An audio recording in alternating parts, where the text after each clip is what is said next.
Amigos, muy buenas noches. Voy a iniciar acerca de un tema realmente fascinante para mí, espero que también para ustedes, de algunas de las características de los pormenores de Baco o Dionisos.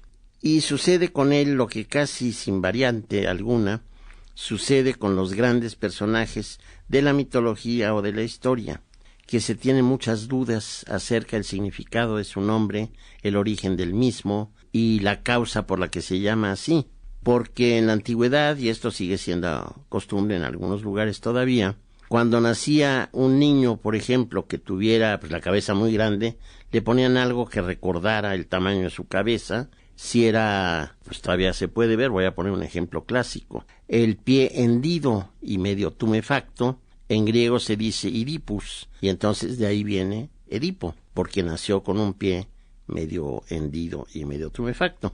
Esta costumbre, pues, orienta muchas veces acerca de lo que quiere decir el nombre, pero también provoca falsas impresiones y muchas dudas.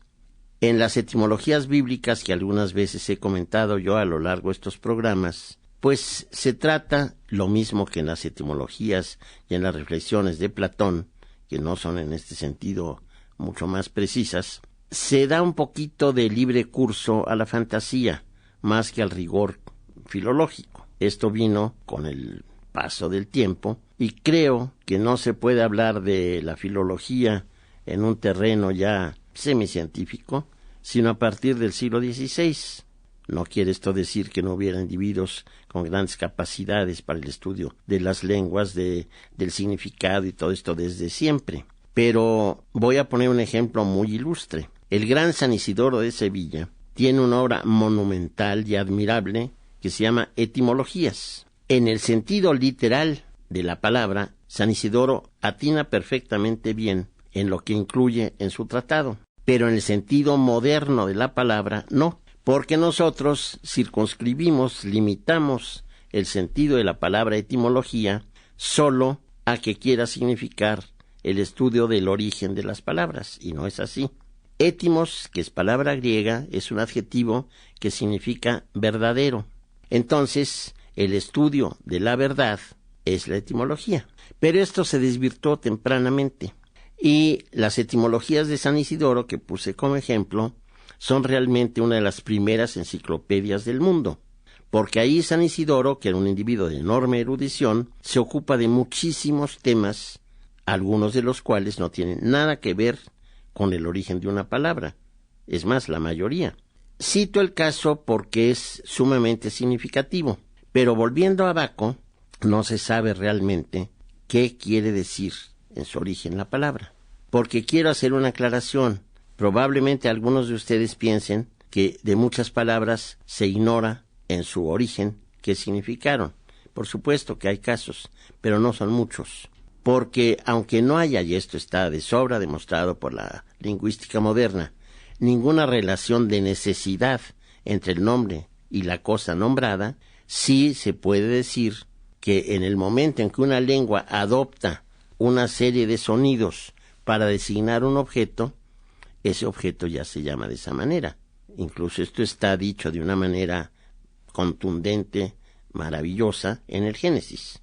No tengo yo ninguna razón válida para llamar libro al libro, o no tiene el alemán razón válida para llamarlo Buch, o para llamarlo Biblos, el griego, y así sucesivamente. Es decir, quiero dar a entender con esto que el objeto mismo no nos está exigiendo llámame de tal manera. Esto es tan obvio que ni siquiera debería mencionarlo. Pero en fin, sin embargo, en el momento en que una lengua opta por el empleo de una palabra para designar un objeto, una acción, una persona, etc., ya esto va a seguir siendo el método o el sistema o la manera de designar a ello. En este sentido, quiero decir también que los dos nombres que calificaron a este dios tan peculiar, tan divertido, tan trágico, tan elusivo, fueron en la antigüedad griega Bacchos y Dionisos.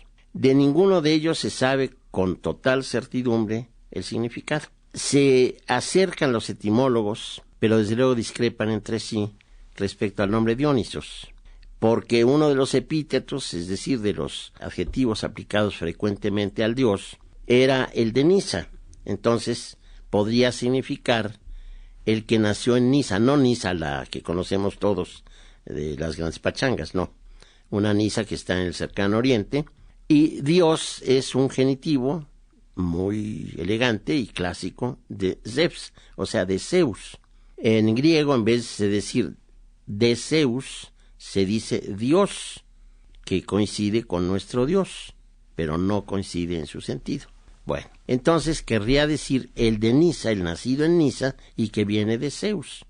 Recordemos lo que ya dije en la ocasión anterior, que Zeus fue su padre y que fue su madre en cierta medida, puesto que lo cobijó mientras estaba en crecimiento en su muslo y lo dio a luz, como pudiera dar a luz casi una mujer, aunque no fuera por la vía idónea y hecha para ello.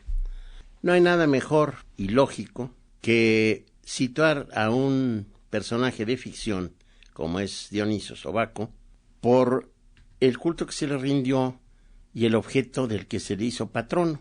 Y sabemos muy bien que era dios del vino, de la ebriedad, de los viñedos, pero quizás se sabe menos bien que las orgías originales tenían carácter trágico.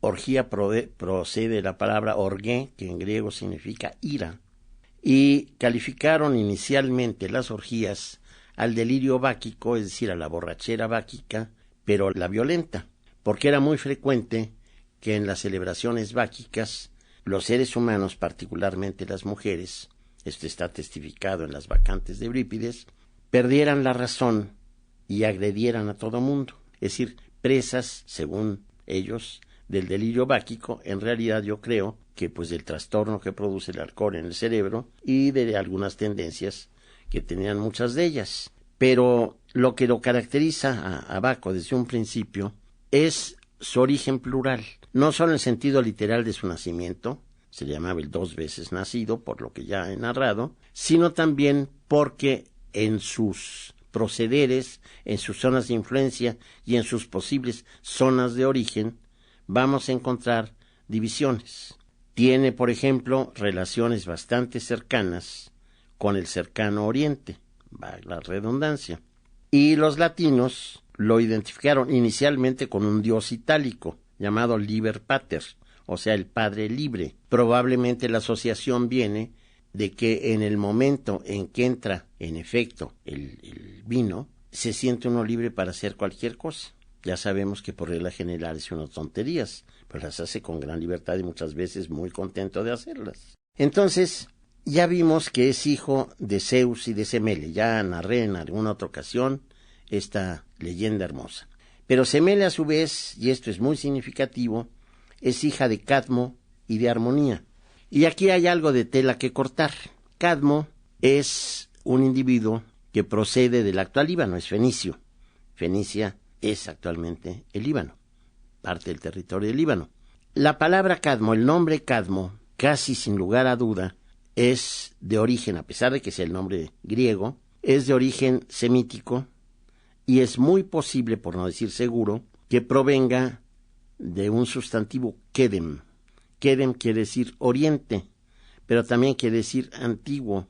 Y, por ejemplo, en la Biblia, cuando Dios destierra a Caín después de matar a su hermano, lo destierra al este del paraíso, Kedem Eden.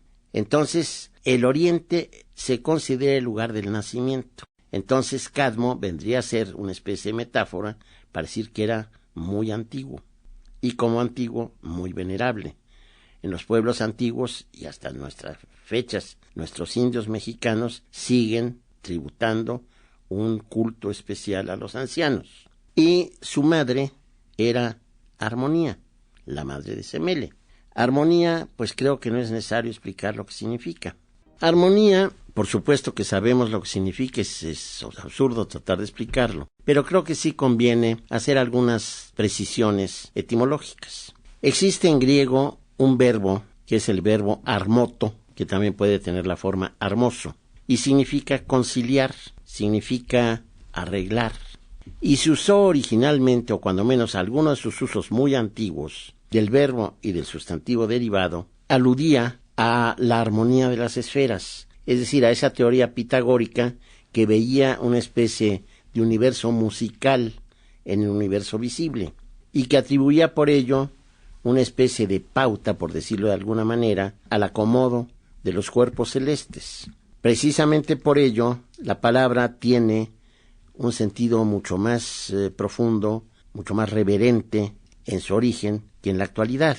En la actualidad, pues armonía se aplica para tantas cosas, incluso es un nombre propio, y se usa, repito, para cualquier cosa que esté de acuerdo con algo, no solo en sentido musical. Se puede hablar que en una reconciliación, cuando dos personas que estaban enojadas ya viven en armonía, un matrimonio, por ejemplo, ya vive en armonía. Entonces, el que Semele, que fue destruida ante el esplendor de Zeus, sea hija de Cadmo y de Armonía, es decir, de esta antigüedad y este buen concierto, ya va presentando ciertas cosas muy peculiares. Si hemos de creer que Baco o Dionisos hereda algunas características de sus padres. Observa Grimal, el gran helenista francés, que precisamente por ello pertenece a la segunda generación de los olímpicos y lo coloca en la misma categoría de Hermes, Apolo, Artemisa, precisamente por esto que fue hijo de una mortal, aunque una mortal de categoría muy especial. Y las aventuras, que ya creo haber comentado en ocasión anterior, que fueron cantadas en la baja grecidad, se llama así al período que va desde el siglo IV hacia los orígenes del cristianismo, porque en opinión de los grandes helenistas, de los grandes conocedores de la literatura griega, no tiene lo escrito entonces la misma estatura artística, el mismo genio, que los escritos de la época clásica, que son fundamentalmente los del siglo V, antes de Cristo, por supuesto. Y el autor Nino de Panópolis escribe un monumental poema que se llama Las Dionisíacas, y es un pormenorizado recuento de todas las aventuras que se le atribuyen precisamente a Baco. Se llama Las Dionisíacas porque el otro nombre, recordemos una vez más, que es Dionisos. ¿Por qué, independientemente de que se le hace rey de la embriaguez, de la viña, de las uvas, de los emparrados y todo esto, se le asocia con tanta frecuencia con hechos que no tienen una explicación muy racional? Pues es, creo, muy lógico entender por qué. El alcohol trastorna los sentidos, se decía antes, y realmente sí afecta, si no estoy equivocado, particularmente al hipotálamo, y entonces sí hace que no haya una coordinación adecuada de las reacciones humanas. Entonces, si por una parte Baco produce una euforia muy especial, por la otra, y ahí está precisamente la doble faz que se le atribuye, puede producir estragos terribles en el mundo de los hombres. Pero como debemos recordar que la pareja suprema de los dioses griegos del panteón olímpico, Zeus y Hera, estaba frecuentemente en desarmonía, precisamente por todas las inquietudes sexuales, llamémoslas así, de Zeus y por los celos extremados pero justos de su mujer, y porque ésta se entera, o cuando menos tiene miedo Zeus de que se entere de otra cana al aire que se había echado con Semele, de ahí, por ejemplo, que haya guardado celosamente a este hijo en su muslo, etcétera, etcétera, él mismo se encarga de ponerlo lejos del alcance de Hera, no sea que Hera pueda alcanzarlo con su ira, y lo transporta el propio Zeus a un país llamado Nisa, ya hablé de esto, y en Nisa, y como lo llevó Zeus, se origina esta suposición etimológica, que ya expliqué un poco antes. Pero no se sabe muy bien si esta Nisa estaba en Etiopía, es decir, África, o estaba en Asia, porque hay algunos lugares que tienen este nombre, así como hay dos Trípolis. Y, entre paréntesis, hay San Gregorio de Nisa, que es Asia Menor, es uno de los padres de la Iglesia ortodoxa. Es decir, pero no se sabe respecto a Baco de qué Nisa se está hablando. Como sabía Hera de esta última canita de su marido y estaba sumamente enojada porque llovía sobre muy mojado, lo perseguía, es decir, al producto lo perseguía, y entonces lo transformó su padre, que estaba muy empeñado en preservarlo de las iras de su mujer, en macho cabrío, y muchas veces lo llaman así como un epíteto ritual. También le puso algunas ninfas a que lo cuidaran. Todo ello precaviéndose para que Hera no lo fuera a aniquilar. Estas ninfas que cuidaron de la infancia de Baco, como agradecimiento se transformaron en estrellas, y es la constelación que se llamó de las Híades. Cuando ya llegó a su edad adulta, Dionisos descubrió la viña, la vid, la uva y los efectos que producía. Pero ahí ya empieza a manifestarse la venganza de Hera, porque al lado del placer que produce la ebriedad o el achispamiento, puede venir la locura. Yo, pues, sugiero a quienes tengan el interés suficiente para hacerlo, que lean o relean en su caso esa tragedia maravillosa de Eurípides que son Las Bacantes, porque ahí se puede ver, pues nada menos que en la pluma de Eurípides, uno de los grandes genios del teatro, cómo las mujeres no tienen límites en el momento de la ira y acaban cometiendo los crímenes más monstruosos. Es una acabada lección de prevención en contra del alcoholismo.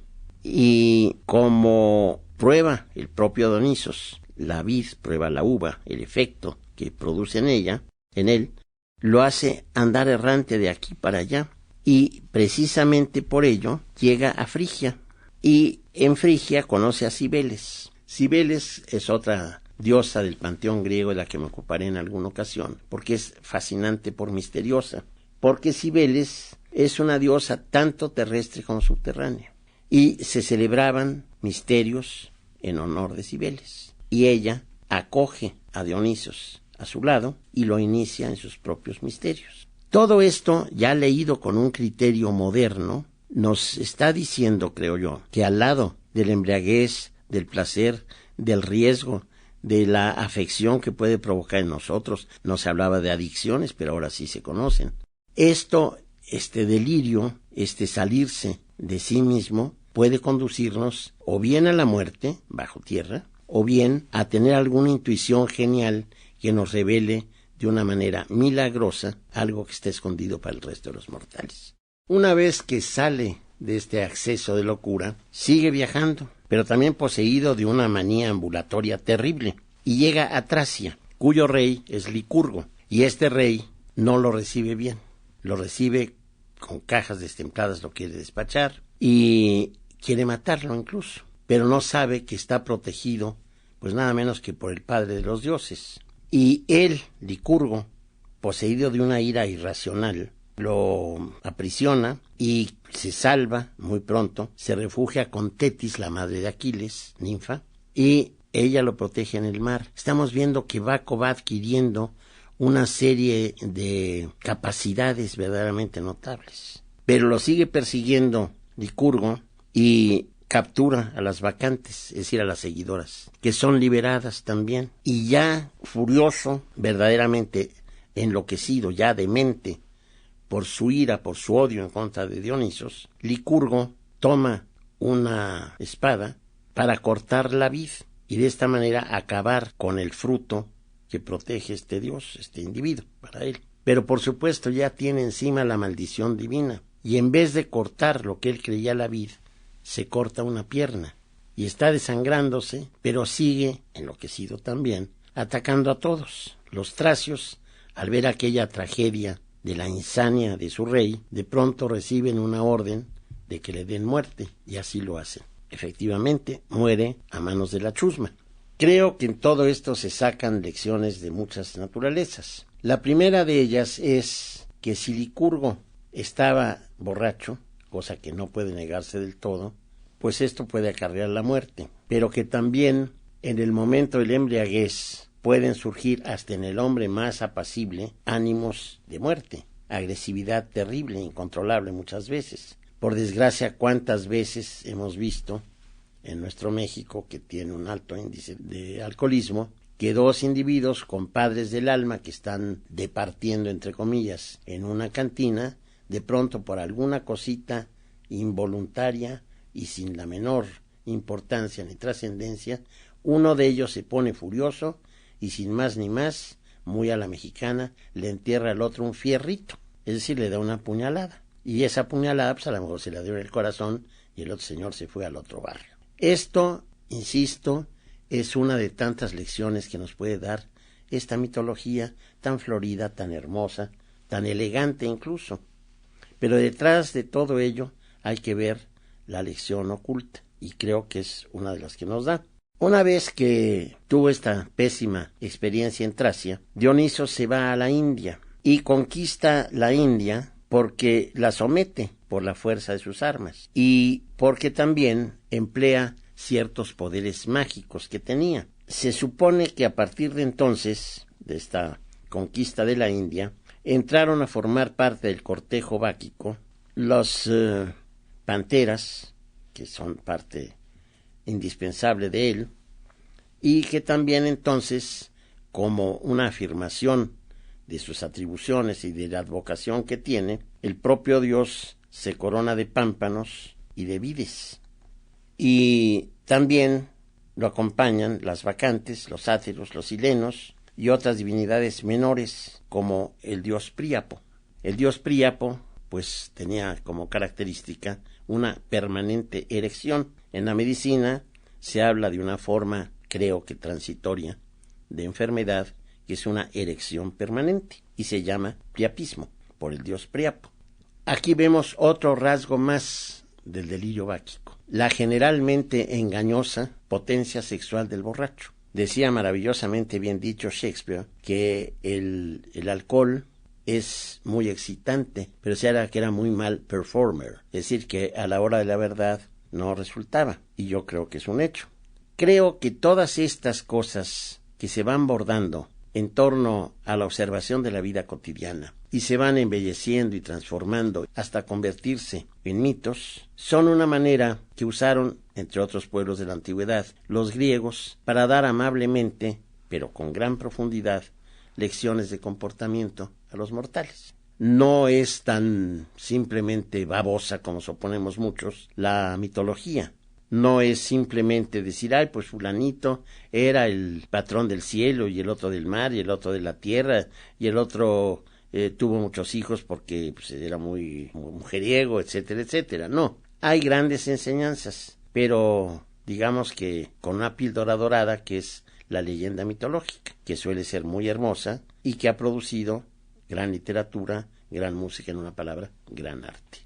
Dejemos por hoy aquí las aventuras fascinantes de Dioniso Sobaco. Agradezco mucho la atención que prestaron a este programa. Ojalá cuente con ella para la próxima ocasión. Que entre tanto estén ustedes muy bien en todos los sentidos. Muchísimas gracias y hasta pronto. Participaron en la realización de este programa Roberto Portillo, Juan José Ortega, Carmen Bach y Marcela